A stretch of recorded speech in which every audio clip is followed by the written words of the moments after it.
There may be a lot fewer people attending church than there once were, but churches are still a vital part of the landscape in many Maine towns and cities. The churches provide space for everything from scout meetings to food pantries, as well as religious services, and the buildings themselves are often cherished landmarks and part of the identity of the community. So when people at a historic church in Gardiner found out their building was in trouble, it was automatic to decide to raise the money to fix it. As 207's Don Kerrigan found out, it will take quite a lot of money, but the old church has quite a story to tell. High on the hill above the Kennebec, more than 200 years ago, Robert Hollowell Gardiner built a church. The town below it was just getting started, and Christ Church dominated the landscape, and in a way, still does. So this church really is a part of the founding of Gardiner. Carrie Mansier, the rector of Christ Church, says Robert's grandfather, Sylvester Gardiner, actually built two previous churches on the hill. The first, before the Revolutionary War, was the first Episcopal church in Maine. Young Robert took over the family land in 1801. The town officially formed 2 years later and was named for him. But a growing town needed a bigger and more permanent church, a church built of granite from nearby Litchfield. It opened in 1820, a few months after Maine became a state. It was an important part of the city. Yeah, it was, and I think it was used for worship, but also it was always a space, it was a community space, so there were a lot of town meetings happened here. The church was the first of Gothic revival design in New England, and it's been serving as home for generations of worshipers ever since. So part of your building is in trouble. It is. Up here, where the Paul Revere bell resides, the granite stones on the exterior were beginning to separate from the stones and brick on the inside of the tower. Water, the enemy of old buildings, had been getting in. An expert examined it.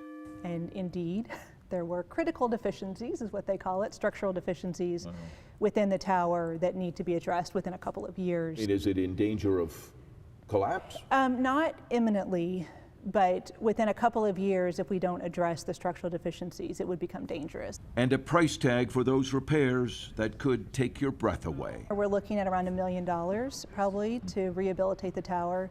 I was doing some reading about Robert Hollowell Gardiner, who gave the money to build this church initially. He gave most of the money.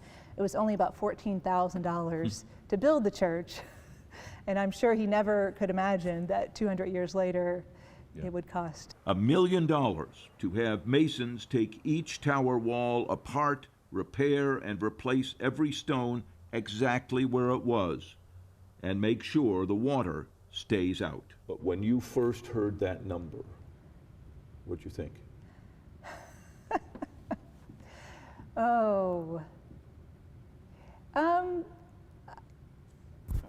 You know, part of it was not panic, but a real sense of what do we, you know, how do we even begin to get close to that number? We're a small congregation. We're a growing congregation, but we're still, you know, about 80 people here on Sunday morning. And so that idea of how do you fundraise $1 million? But how do you not?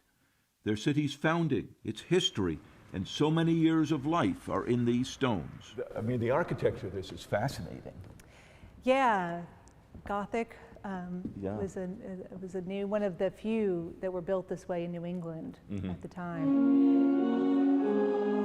So Carrie Mansier and the board and the congregation are now starting to raise the money, because big needs have been met before. When I first came, we were really, really worried about the stained glass windows, and we were given a gift from the Cynthia Bean family actually to restore all of the stained glass, which cost almost $500,000 for that restoration. Wow. So we sort of are coming from a place of optimism. So they're looking for grants and gifts from big to small, and hoping that a little help might even come from the Gardiner family, who built the church so many years ago. There's a piece of us too that recognizes the work of the church as ministry, and it's, you know, it's a hard thing to grasp, you know, raising this much money when there's so many things that are needed in our community otherwise. But we do feel this real responsibility to this building, to preserving this building is a gift to us. It is a gift from Gardiner's past, from the people of all kinds who built the town and then the city, a gift that has weathered and watched over this community for 2 centuries. Now, hoping for new gifts to keep doing it. Just a gorgeous old building.